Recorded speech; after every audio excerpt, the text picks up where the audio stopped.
Good morning. It is Tuesday, August 12th, 2025, 11:24 a.m. Eastern Time, 8:24 Pacific, broadcasting live from Toronto. This is the Mothcast. In the next hour or so, we're going to be talking about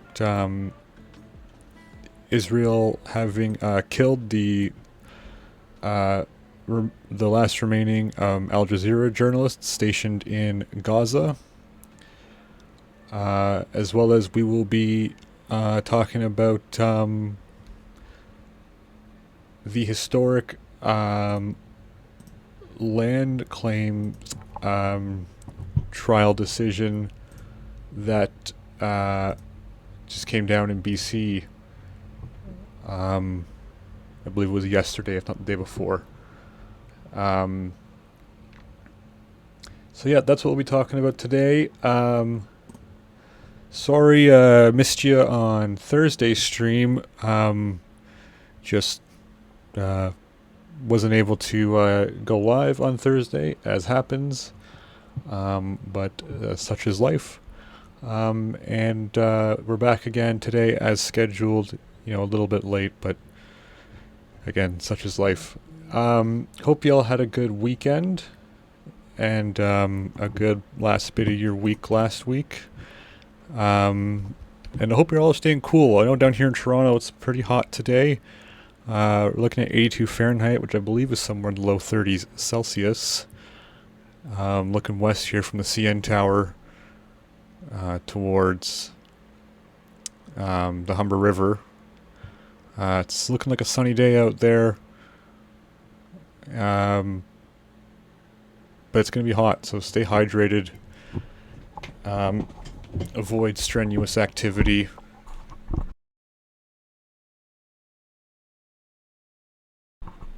All that kind of stuff. Looks like also there's no smoke currently in the forecast. However, there actually...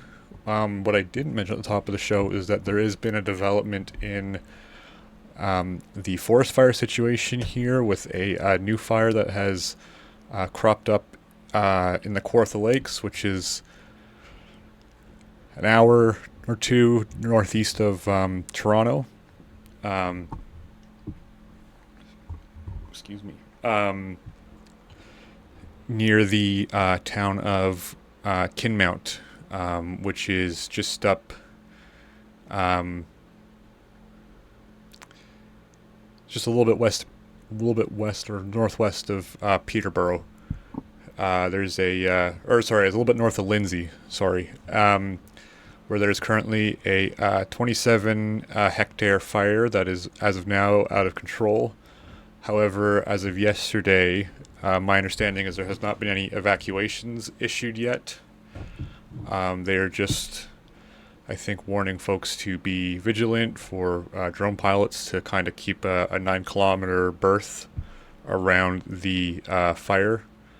The smoke doesn't seem to be impacting us here in Toronto, but I imagine given how air and weather currents on the whole tend to travel west to east, I imagine if you're somewhere out in Kingston or Ottawa or Belleville, Napanee, Peterborough,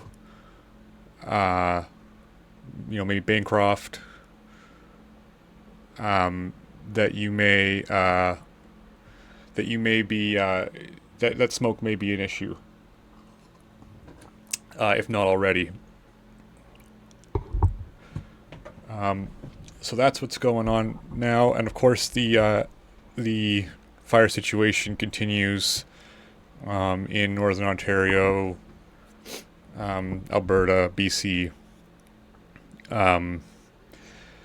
So yeah, a little local development here closer to home, or my home. But yeah, I wanted to So to kind of get right into things here, I wanted to start the show off today with excuse me, talking about the situation in Gaza, because specifically as it pertains to the killing of the Al Jazeera journalists in Gaza by a target. They were murdered in a targeted strike by the Israeli government. And this represented, there were 4 journalists killed, 4 Al Jazeera journalists killed, 2 correspondents, Anas al-Sharif and Mohammed, I'm sorry, I'm going to butcher this, Quraiqia,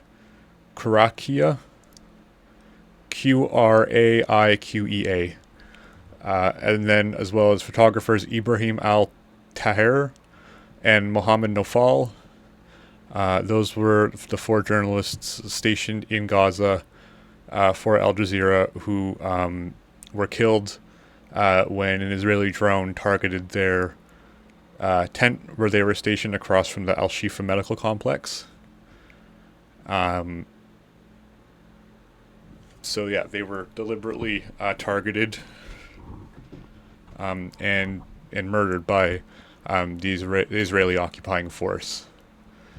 And to date, since October of 2023, since this phase of the genocide began, about 200 journalists have been confirmed killed in Gaza in the last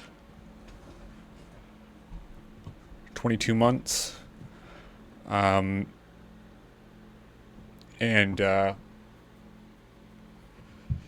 that's confirmed.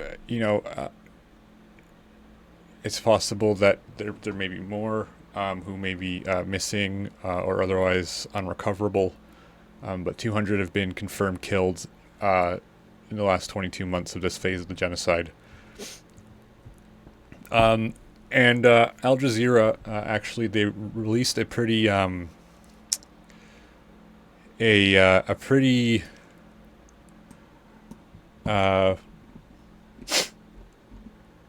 strong article, like very impassioned article, condemning Israel and their actions in killing these journalists.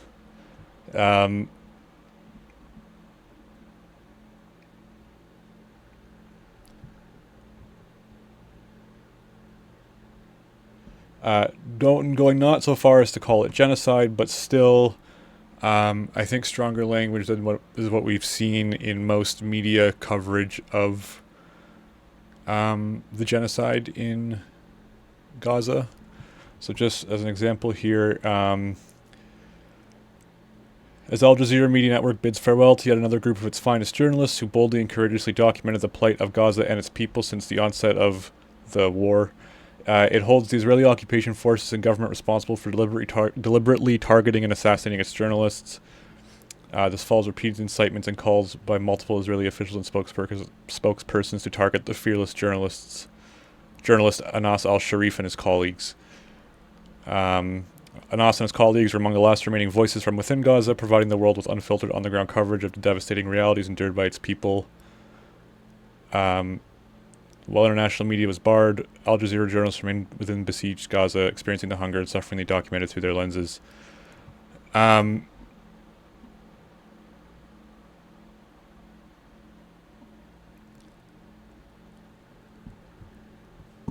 then as well, while vehemently condemning the heinous crimes and the ongoing attempts by Israeli authorities to silence the truth, Al Jazeera Media Network calls on international community and all relevant organizations to take decisive measures to halt this ongoing genocide and the deliberate targeting of journalists.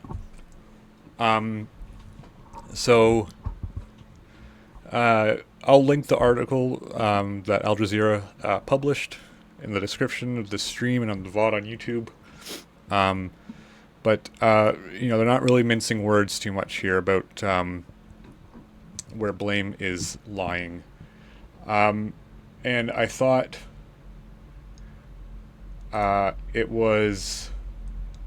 this comes in interesting contrast to what our major national newspaper, the National Post, had to say in its coverage of this horrific act by the illegal occupation that is Israel. Headline here: Israeli strike in Gaza slays Anas al-Sharif, who Israel says posed as an Al-Jazeera journalist while directing rocket attacks for Hamas.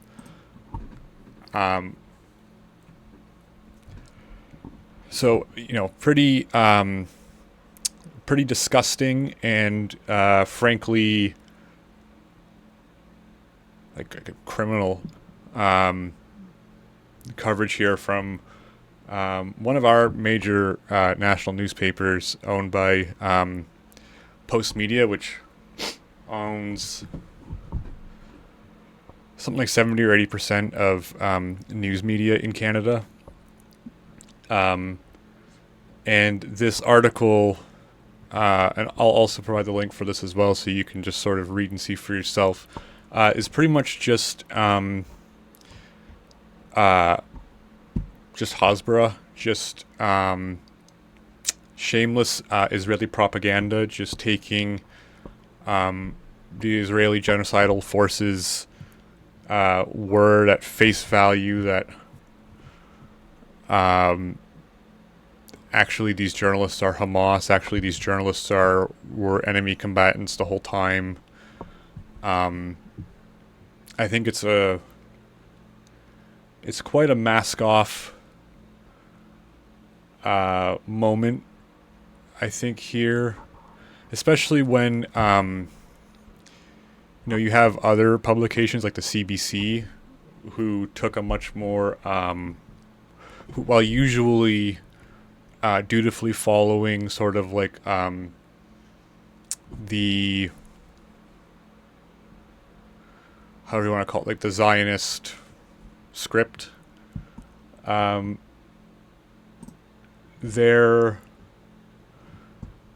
CBC's headline was instead, Al Jazeera journalist killed in targeted strike was loved by everyone, says colleague. Israel says Anas al-Sharif was a Hamas cell leader, something the UN and press freedom groups deny. So still, that's still pretty, frankly, disgusting, and I think qualifies as just like journalistic malpractice on the part of the CBC, as well as, of course, on the part of the National Post. But to be to the right of some of our like national news outlets, or to like sort of take this tact that the National Post does when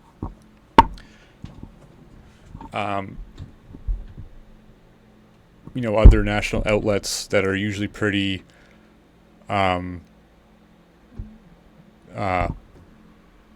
are usually kind of dutifully regurgitating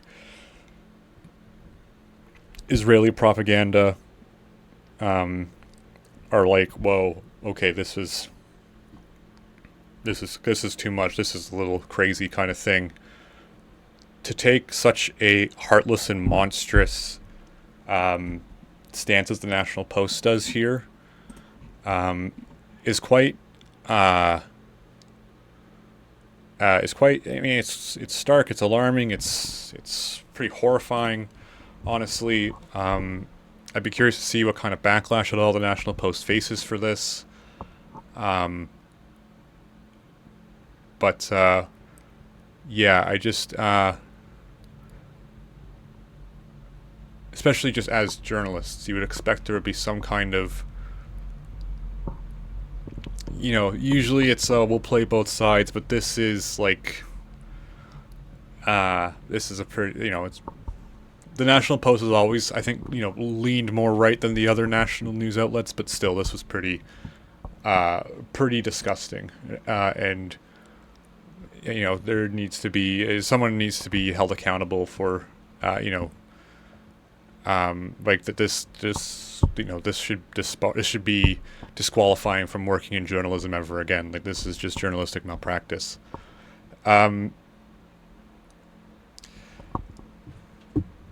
Yeah. So, but this sort of also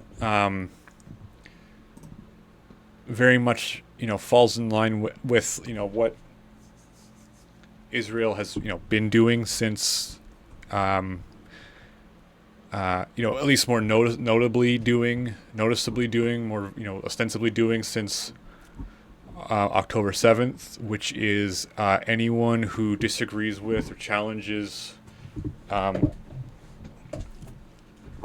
narratives that Israel. Sorry, am I symmetrical? That Israel puts forward, in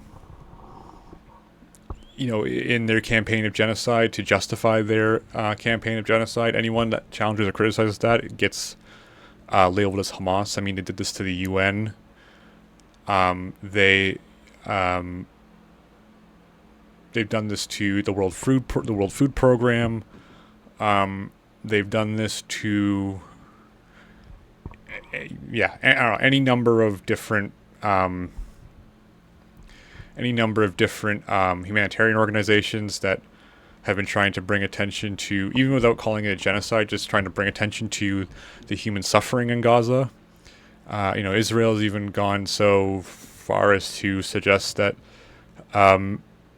or to call, protesters here in Canada or the U.S. or wherever that are protesting our country's not just complicity, but aiding and abetting of this genocide.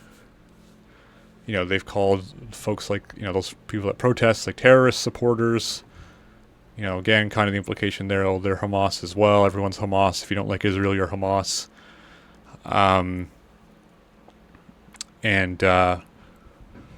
Which in some respects has been effective, because it has been that kind of rhetoric and the validation of that kind of rhetoric, particularly by the U.S., particularly under the Biden administration.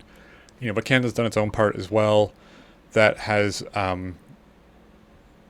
helped, sow the seeds for this, the more aggressive sort of police and surveillance state that we've been seeing, grow and metastasize. Much more obviously in the U.S. with Trump and his, aggressive use of ICE and the National Guard and the military to, basically intimidate and create a chilling effect on speech that is critical of, Israel or of American foreign policy in general. But, we're seeing it here in our own ways with, Bill C-2, which gives the government a lot more unilateral power to remove immigrants, remove refugees from the country. A lot more, opens up a lot bigger of a surveillance network on those folks. We just saw, I think, was it on the weekend that Carney announced there would be a 20%, that there'd be a 20% raise for members of, Canada's armed forces. Money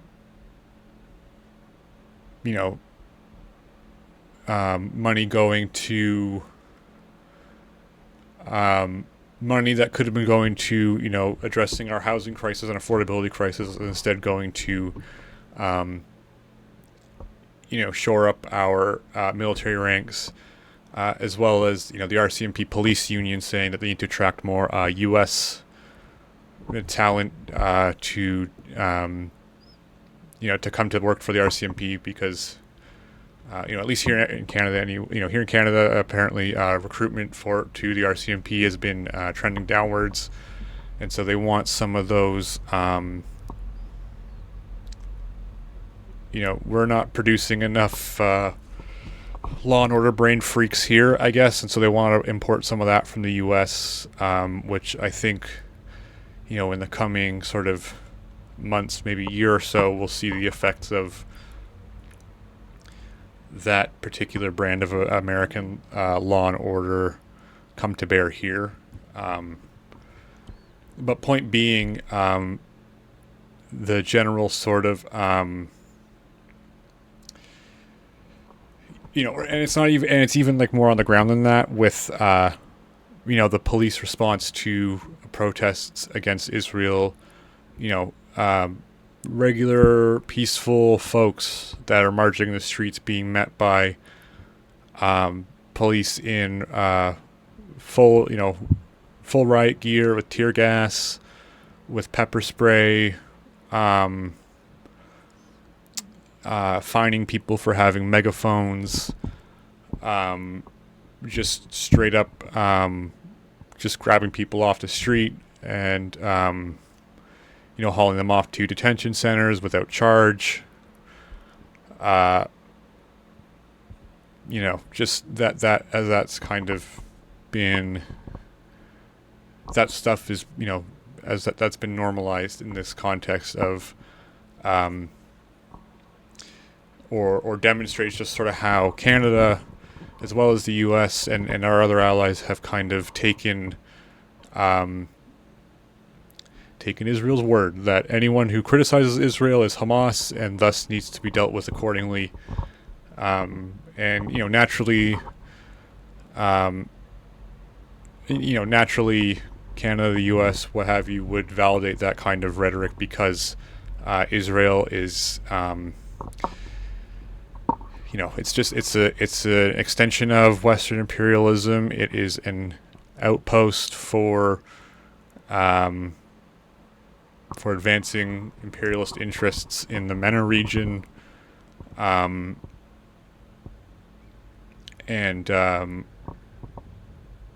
so all of that to say that this isn't new. Like this rhetoric here from the National Post is not new in terms of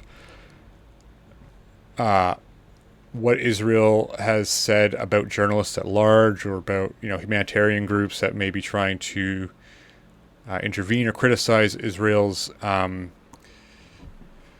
actions. But I just think in contrast to when the pendulum's already kind of starting to sway away from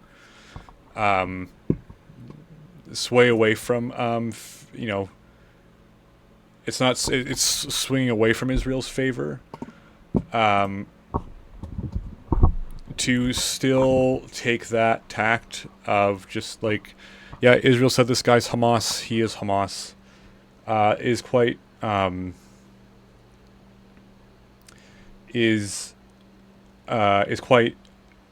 quite shocking in this particular context. And actually,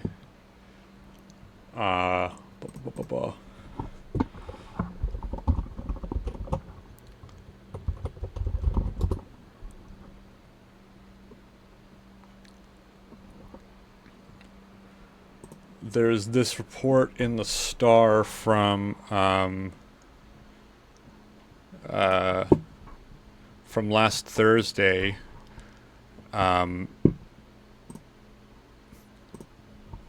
that Israel losing Canadian hearts and minds as poll shows growing outrage over Gaza. And so it was a poll conducted by the Angus Reid Institute, online survey of 1,500 Canadian adults.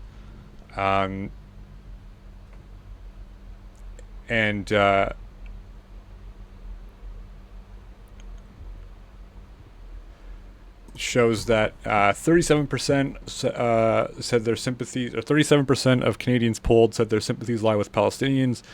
19% said such about Israelis, and 27% said they support both sides.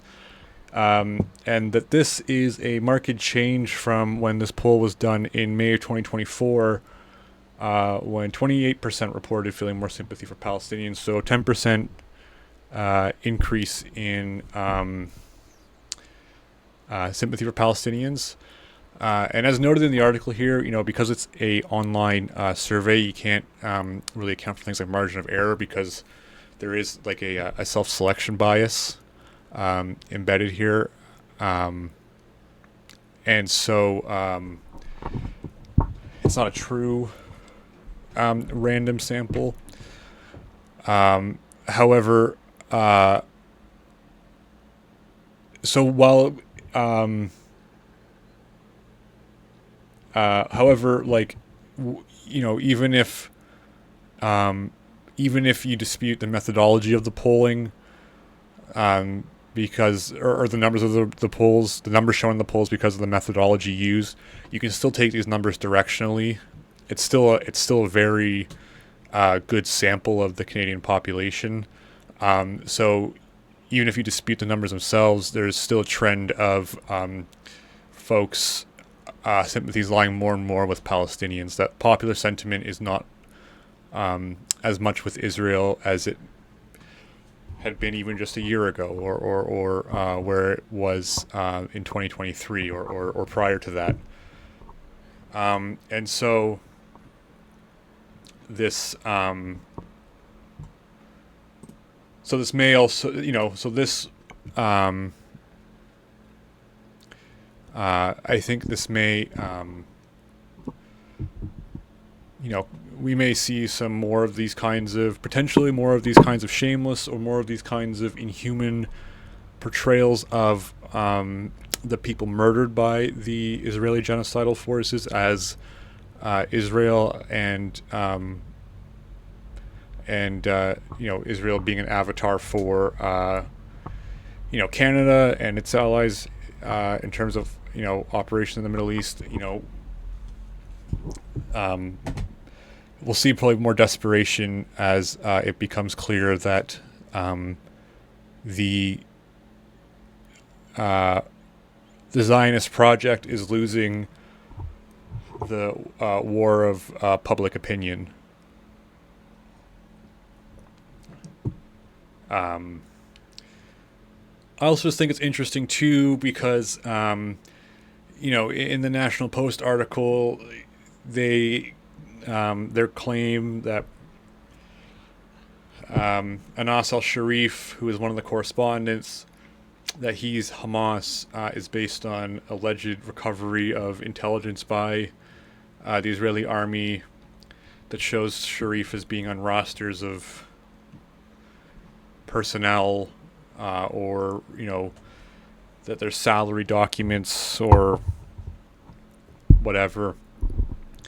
And we can. It's those claims are not really worth much because we know. I mean, famously, like it was last year, there was Israel tried to claim that on a raid of a building in Gaza, the Israeli army found.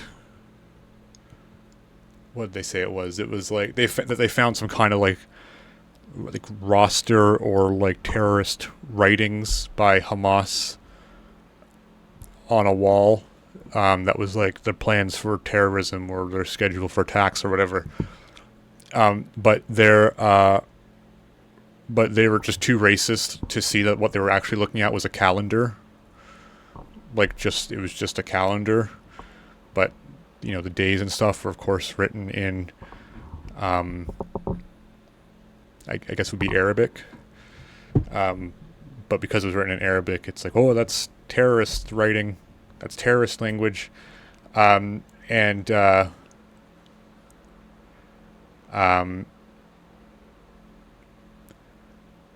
just like we've seen how every time Israel bombs a particular building or hospital or whatever, they always say, "Oh, this is where Hamas headquarters are. This is where Hamas weaponry is." But the truth always comes out that that the claims were all bullshit. That there was never any weapons where Israel said there were weapons. I wouldn't be surprised if the salary documents cited were actually just like pay stubs these journalists were getting from Al-Jazeera, for whom they worked. And even if they're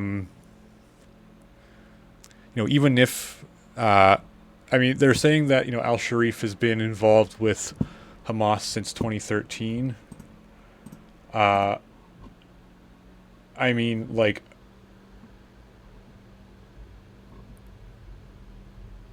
Um, which I mean, like was this guy even like stationed in you know Gaza at that point? Like, who knows? Was he even like working as um like was he even like working as a journalist in 2013 um for Al Jazeera, or was he even like working in Gaza in 2013? Like, who knows? But that's not really the point. That's doesn't matter. The point is like, even if he had been involved in you know militant resistance um you know prior to working for Al Jazeera, during his time at Al Jazeera, um like, even if we were to just accept that allegation or claim by the Israeli genocidal forces as true, um it's kind of like yeah, obviously, like when you have a population that is under violent genocidal occupation, naturally there's going to be probably armed and violent resistance from or by that occupied population. Like, that's a right even guaranteed by the UN, that it is within the legal rights of a population to resist any kind of violent occupation by any means necessary. So it's like, so yeah, maybe he was, but like, of course he would be. Of course, like you or I would probably do the same if we were in that situation. But so that's not too. I mean, a lot of this is just like slander against the guy because he covered extensively Israel's war crimes and made their job of covering their asses and hiding stuff a lot harder. So a lot of this is slander to try and discredit him, but even still, it's like it doesn't hold up to even like the most base level of scrutiny. And the other thing too was apparently Al Jazeera has, as reported by the National Post, Al Jazeera has apparently tried to distance themselves from Al Sharif, but because of his alleged terrorist activities. But I mean, I think that's pretty. I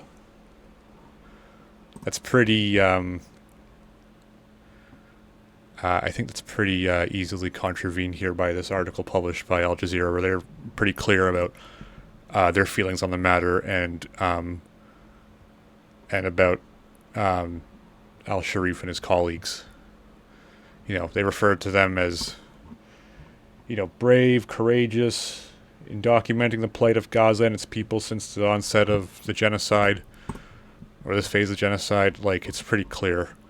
This is just like the most lazy propaganda, and we should be insulted and offended by that on the level as well that the government of Israel, the National Post, the government of Canada, they all think we're that stupid to just eat that up uncritically, and that as though myself, a guy who has no journalistic background, who is just a guy,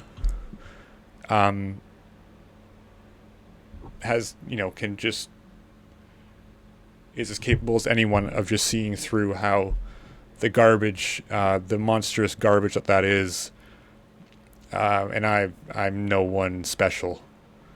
I have no politics or journalism degree, or journalistic background, or foreign affairs background, or anything like that. But it's pretty obvious, like, that this is just absolute crap, absolute bullshit. But um, the National Post, the Israeli government, think so little, or they think so little of us, or they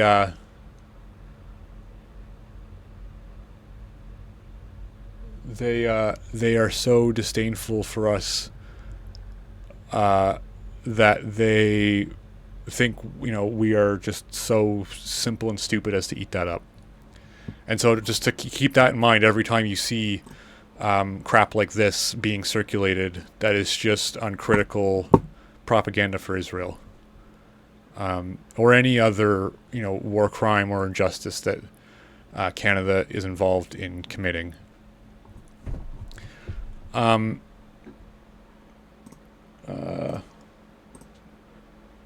So I want to switch gears a bit here, but this is still, I think, is still relevant and still connected.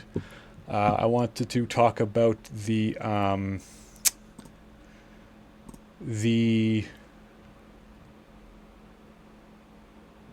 landmark ruling.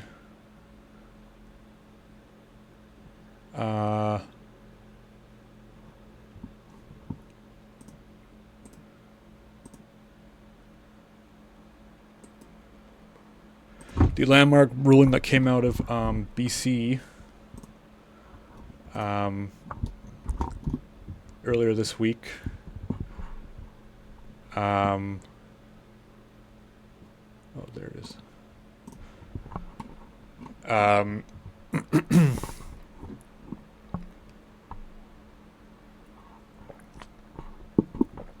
The landmark ruling out of BC this week, that in which the First Nations of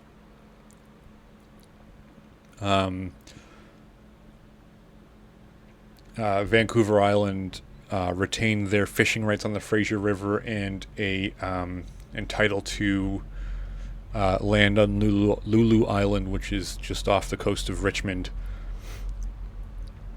in the what's called the Salish Sea, that body of water there between Vancouver and the island that crosses the U.S. border.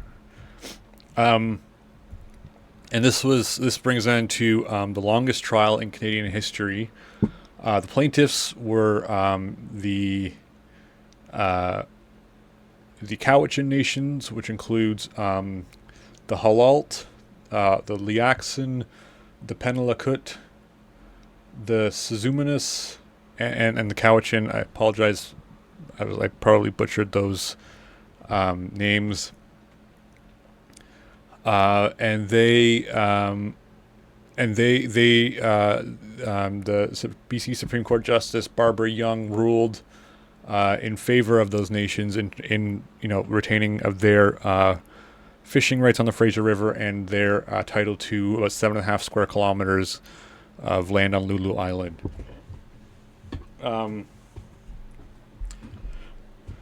And Supreme Court Justice Young was quoted as saying that the land titles granted by the Canadian and BC governments are defective and invalid as they unjustifiably infringe upon Cowichan National Aboriginal title. So, referring to, this being one of the many, unceded territories of Indigenous peoples that were living here before colonizers arrived, whereby there were some,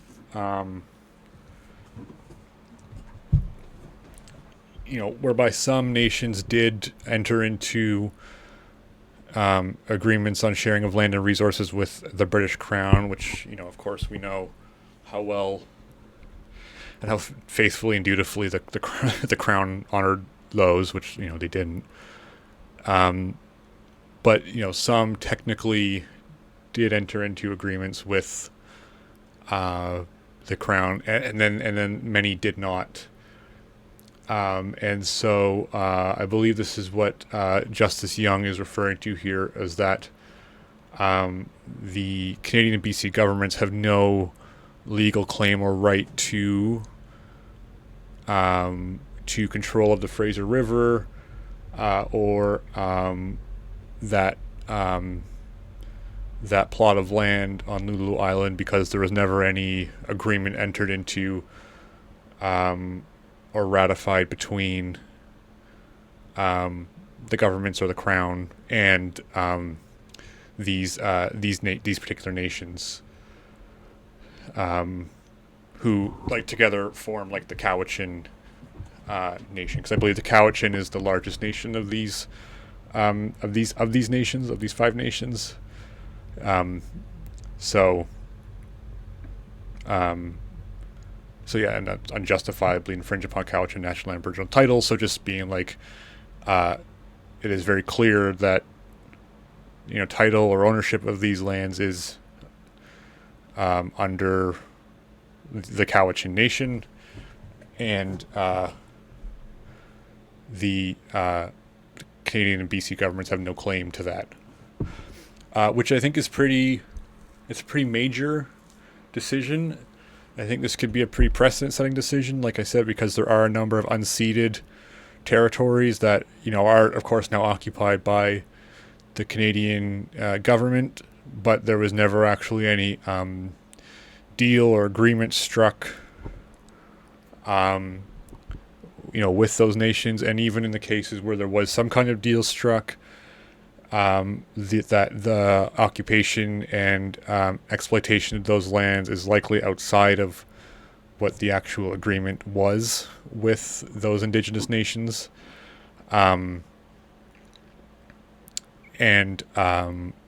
So this may be precedent setting in terms of demonstrating that these nations, they have a case, and the Supreme Court will, at least the provincial Supreme Court will hear it, and that there is precedent that yes, in fact, it matters that there was no agreement, and that the land was just illegally occupied by force, and that there is actually no legal entitlement to the land on behalf of the Canadian and or provincial governments. That the land should still, ownership of the land should still be remain under those those indigenous nations, until at which point, if they so choose, those indigenous nations enter into some sort of agreement on land sharing or resource sharing with the Canadian governments, if they so choose, which it's well within the right to decide, actually, no, we've been fucked over, we've been screwed over enough by these people, by the Canadian government, that no, we won't. And then naturally, as is expected, the BC government intends to appeal this decision up to the Supreme Court of Canada. And there's a statement here, which I'm going to read from Niki Sharma, who is the BC Attorney General. And she says, "We disagree strongly with the decision. British Columbia will be filing an appeal and seeking a stay to pause implementation until the appeal is resolved. We respect the court's role in our justice system, but given the significant legal issues raised in the recent decision in Cowichan Tribes versus versus Attorney General of Canada et al., we believe it must be reconsidered on appeal. This ruling could have significant unintended consequences for simple private property rights in BC that must be reconsidered by a higher court." So just at that point there, that is a very interesting and quite, frankly, quite a silly and a bit insane claim there by Attorney General Sharma, because the ruling was quite clear that the BC and Canadian governments have no legal claim to that land. upon which the private property you're so concerned about sits, which means that that's your responsibility now as the government of BC to figure out what to do. That is not justification for some kind of overturning of this ruling. That is a consequence of it. That is a consequence of building and developing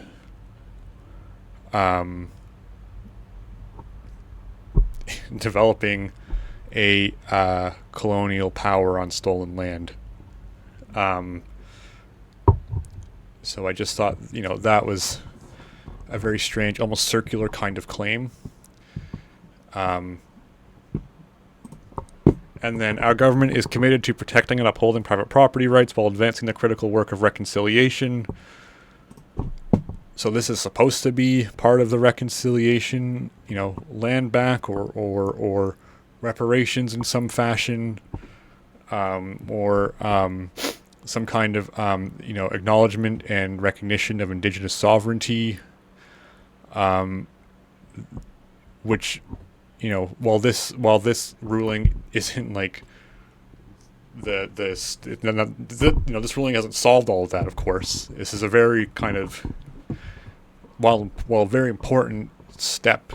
It's a very critical juncture. It's 7.5 square kilometers is, in the grand scheme of Canada or BC or even just Vancouver Island or even just probably, Lulu Island itself is not very big. But this is supposed to be part of what that reconciliation is. This is the critical work of reconciliation happening. This case is an example of why the province prefers to resolve land claims through negotiation, where we can protect property rights directly rather than risk considerable uncertainty through court decisions. Again, property rights, this ruling was clear, there are none.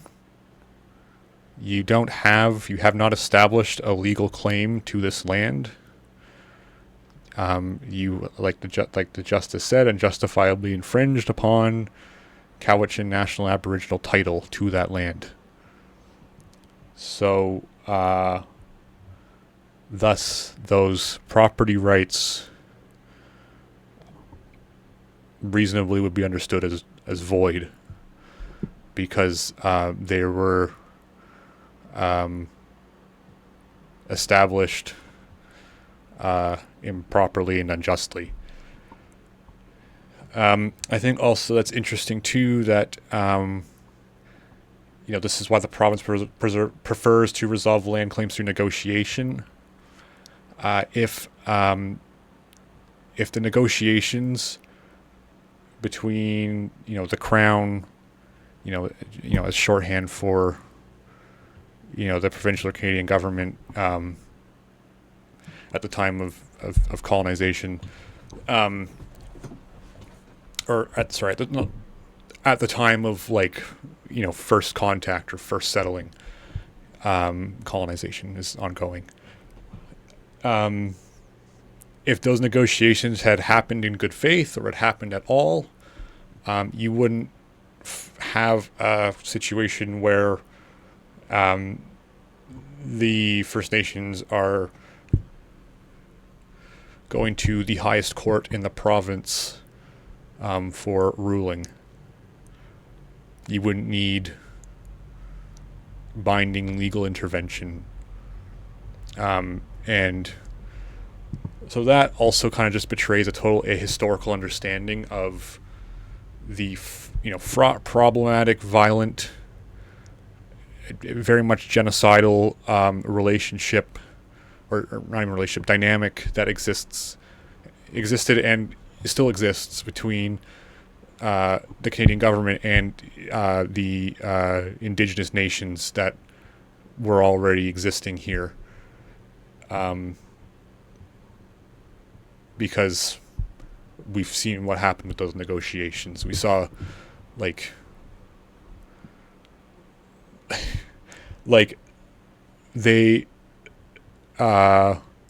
originally had entered into negotiation with settlers tried to develop agreements, and the colonizers just colonized the land anyways, and displaced the people that were already living there. So,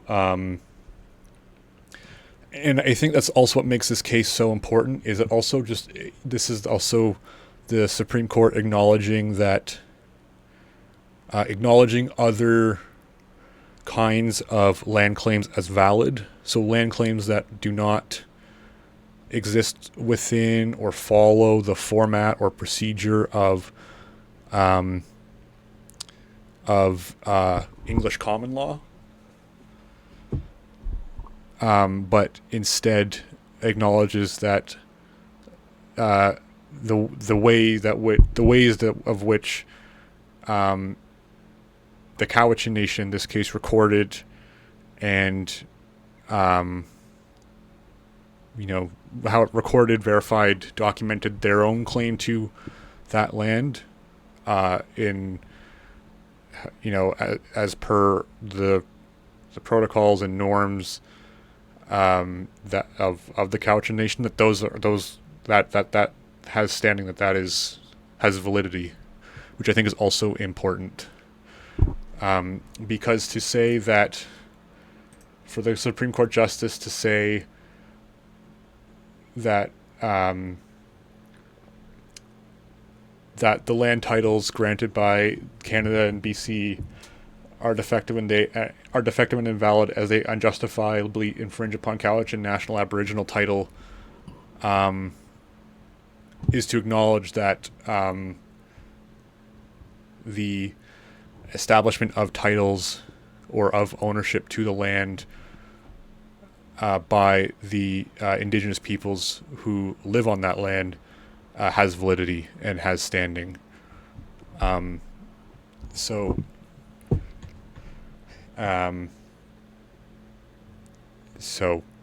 yeah, and then to say that this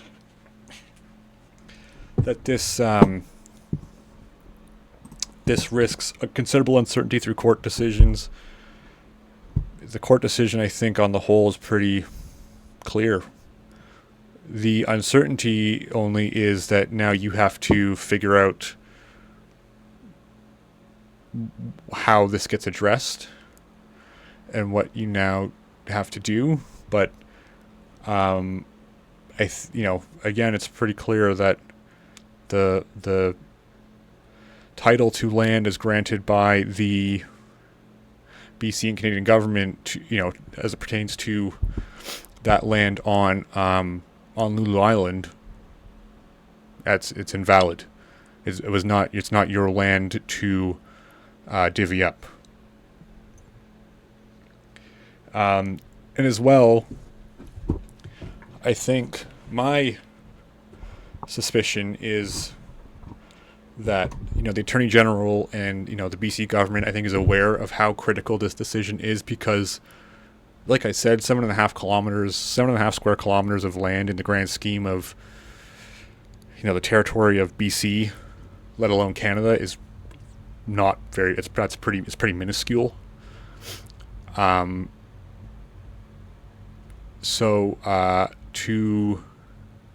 It's 3 3/4 by 3 3/4 kilometers. It's pretty minuscule, but naturally they would appeal this because they know, it's pretty clear that they are very aware of what a critical juncture this is, and that this trial ending in a ruling in favor of the Cowichan Nations, like I said, is precedent setting, and then opens up the ability for legal challenge from a bunch of other nations around the country to dispute the claims to land by the Canadian governments or any given provincial government where there is unceded territory. Like I said, there were some territory was, or some nations did enter into agreements with the Crown, but even though there was something on paper, it was not in good faith, and I think it's safe to say that the actions of the Crown far exceeded, to say the least, the terms of those agreements. Because I'm pretty sure those agreements didn't say, oh yeah, you can also smallpox blanket us if we get in your way, or yeah, you can sterilize us if we get in your way, or you can take our kids and place them in concentration camps called residential schools if we get in your way, etc., etc. So that then those agreements may be up for dispute and reevaluation. So it's again interesting. There's always the language that the government is committed to, truth and reconciliation, to making amends, to recognizing the harms done by colonialism to indigenous peoples. But when the rubber meets the road in a case like this, all suddenly there's unforeseen circumstances, or we need to. This is what has to be done in negotiations. This needs to be done. This needs more time to be considered, or something like that, or this, whatever excuse there is.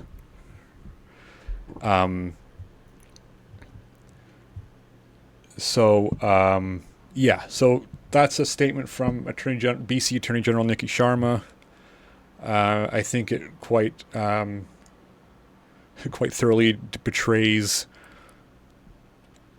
just a colonial mindset that, of course, still is very much alive in Canadian halls of power, and I think also just provides a little bit of illumination onto the anxiety that that the Canadian government feels about this. I'm sure, as much as the BC government is sweating right now, I'm sure, Carney has his eye on this. I'm sure, the Carney administration's sweating a bit, seeing this ruling come down. Especially, with Carney, having just passed through Bill C-5, which in part overrides consultations with indigenous nations on infrastructure projects. Those infrastructure projects are deemed to be in the national economic interest. I'm sure he's sweating now because, that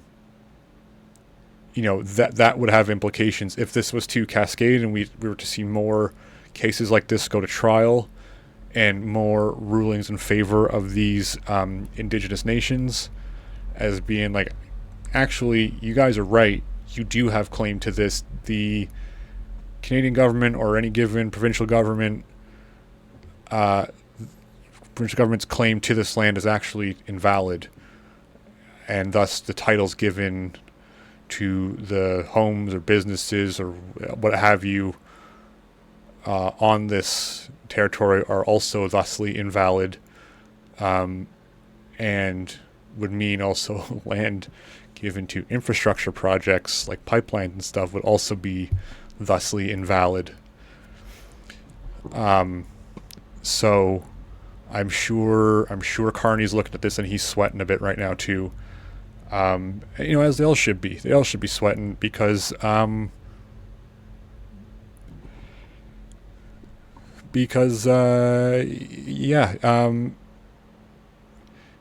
to get too libbed up about it, we'll wait and see. It's not like this is going to happen overnight. This will be years. This will be, if this continues, and I'm sure, I think what will be most critical will be the Supreme Court of Canada's ruling on this. And I'm sure, and I wouldn't be surprised if there was pressure from the federal government on how they would like this decision to go. But it does at least mark a bit of a sea change in, colonial occupation is not just taken for granted. or at least that maybe things might start swinging more that way. And to just kind of bring it back to what we started this stream talking about is just that, as Canadians, any sort of acknowledgement of any sort of expression of solidarity with Palestinians, any sort of condemnation of the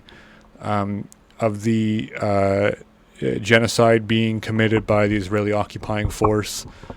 As Canadians, if that doesn't include making the connection to what our government has done to the indigenous peoples of this land, that activism is incomplete. Because the same things that are being, even if we are not actively like airstriking indigenous reserves or territories right now, we still have forcibly displaced peoples from their lands.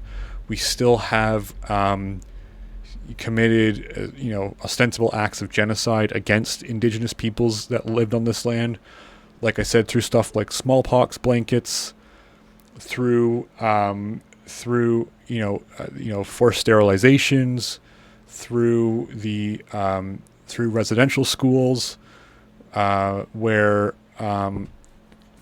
not only was like the culture and history a connection to the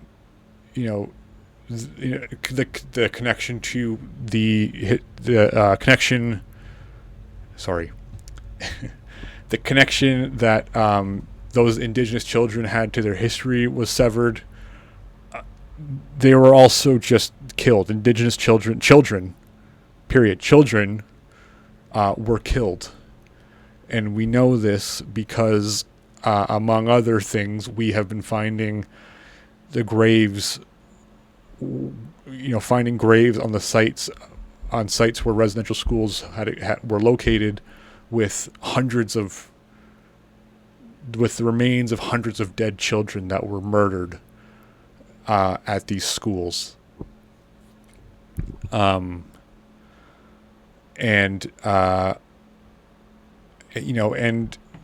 so there has been use of direct, and even just like, how indigenous folks are overrepresented in our prison system, how they're overrepresented, how they are over-policed, how they are overrepresented in terms of homelessness as well. It is not as ostensible as airstrikes, but there is still direct, clear violence on numerous levels being systemically committed against indigenous peoples by the Canadian government, by the various provincial governments. And so any kind of solidarity with Palestinians in Gaza is fundamentally incomplete without the connection being made between the struggle that Palestinians face and the struggle that indigenous folks here at home, here on Turtle Island face. I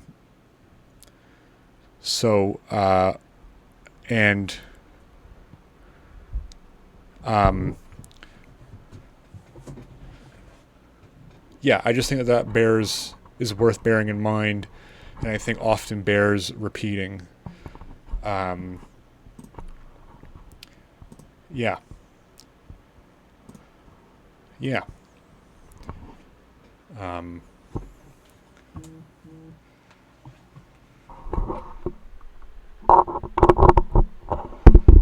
So it's about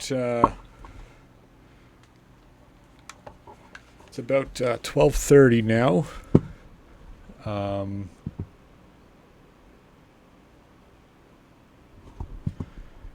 And that's where we're going to wrap it up for today.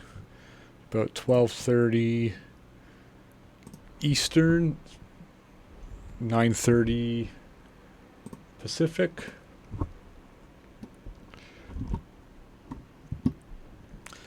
I'm going to take you back here to the live look from the CN Tower, looking west towards the Humber River. Well, actually, we're now looking towards Queens Quay.